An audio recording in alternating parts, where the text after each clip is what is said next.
Good morning, have a nice day. आज मी तुम्हाला दाखवणार आहे सोयाबीन कटलेट्स.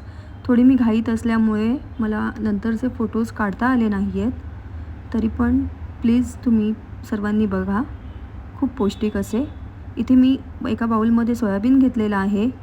त्यानंतर लसूण, कढीपत्ता, हिरवी मिरची आणि अद्रक घेतलेलं आहे. त्याचे आपण बारीक वाटून घेऊया. त्यात आपण तांदळाचं पीठ घालूया थोडं. हे बघा, एक मी वाटीमध्ये तांदळाचं पीठ घेतलेलं आहे. आता आपण ह्याच्यात बटाट उकडलेलं, सोयाबीन आणि तांदळाचं पीठ घालून आणि चवीपुरतं मीठ घालून स्मॅश करून घेऊया. बघा, आता आपण स्मॅश करूया. हे असं मस्तपैकी स्मॅश करून घेऊन त्याचा गोळा तयार करायचा आहे असा, आणि त्याचे आपण कटलेट्स करून घेऊया आता वेगवेगळ्या शेपमध्ये, जसं मी तुम्हाला पहिलाच सांगितलं होतं.